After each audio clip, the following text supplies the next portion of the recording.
I thought I understood fear. My species, the Velith, evolved on a hostile world. Predators hunted in packs. Storms erased cities overnight. Survival shaped our culture, our military, our legends.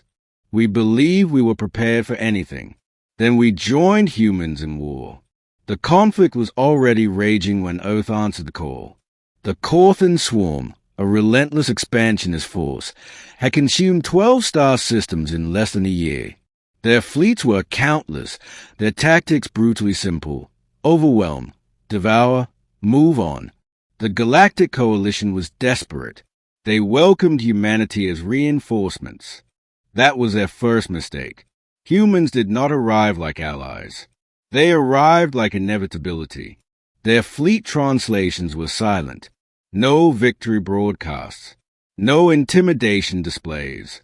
Just ships appearing exactly where they were needed, blocking supply routes, isolating swarm clusters, severing coordination.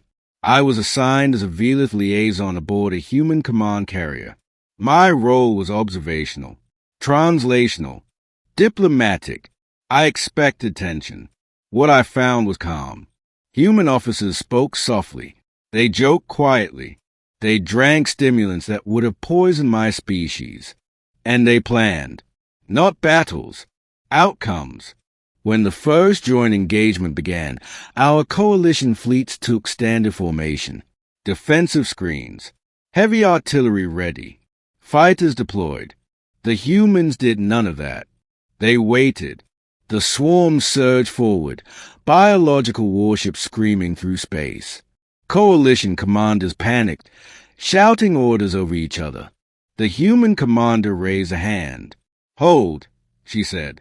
The swarm closed to what we considered lethal range. My heart pounded. "Now," the human said. Space changed. Human ships activated fields we didn't understand, localized gravity inversions, precision warp shears, controlled space-time fractures. The swarm formations didn't explode. They fell apart. Entire sections of the enemy fleet lost cohesion, drifting helplessly as if reality itself had rejected them. Targeting systems failed. Biological command nodes spasmed in confusion. The humans advanced, not aggressively, but deliberately. They weren't destroying ships. They were removing function. One by one, swarm vessels went dark. Coalition fleets stayed in stunned silence. "Why aren't they finishing them?" a Velith admiral demanded. The human commander didn't look up from her display. "Because fear spreads faster than death," she replied. I didn't understand. I would. Later, during ground operations on the Moon Cruise 9, I accompanied a human infantry unit. The swarm had infested the surface, millions of organisms, burrowing, multiplying, adapting. Coalition doctrine called for orbital cleansing. Humans refused. Too many survivors underground, the platoon leader explained calmly. "We go in." We landed under fire. Human soldiers moved differently than any species I had studied. No wasted motion. No panic. They communicated in short phrases, gestures, even silence. When the swarm attacked, it was overwhelming. Creatures poured from tunnels, shrieking, armored, acidic, lethal. I froze. The humans did not. They advanced into the swarm. Not recklessly, methodically. Each kill fed data. Every wound updated tactics. Weapons adjusted in real time. Ammunition types shifted automatically. And when humans fell, the others stepped forward without hesitation. Not screaming. Not raging. Just continuing. One human soldier was impaled through the torso. He kept firing until his weapon overheated. Another lost a leg and dragged herself into a firing position, anchoring the line. I tried to help. A human pulled me behind cover. "Stay here," he said gently. "This part's not for you." "What is this?" I demanded, shaking. He looked at me, not unkindly. "This is containment." By the end of the operation, The swarm on Cruise 9 was gone. Not exterminated. Contained, isolated, and starved of expansion.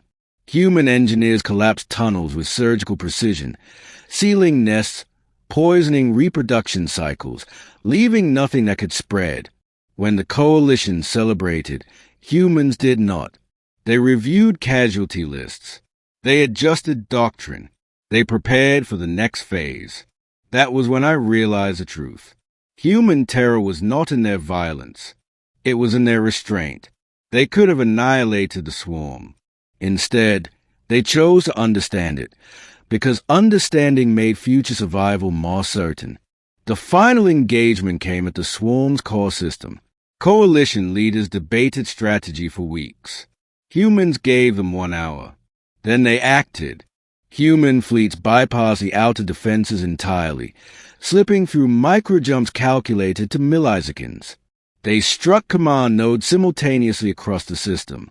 The swarm tried to adapt. Humans adapted faster. Within 12 minutes, the swarm lost coordination across all fronts. Biological leaders went dormant. Fleets drifted. The war ended not with a final battle, but with silence. Afterward, I asked a human commander a question that haunted me. Why are you so terrifying? I asked. She considered this. Because we learned something early, she said. Survival isn't about being the strongest. Then what is it about? Being willing to do what's necessary, she replied, without convincing yourself you're a monster for doing it. I returned to the Velith Concord changed. Our people still speak of that war, but not with pride, with awe. Because when I joined Humans in War, I didn't witness rage. I didn't witness cruelty. I witnessed control. And I learned what true terror is. It isn't screaming enemies. It isn't unstoppable weapons. It's a species that understands war so completely that it no longer needs to enjoy it.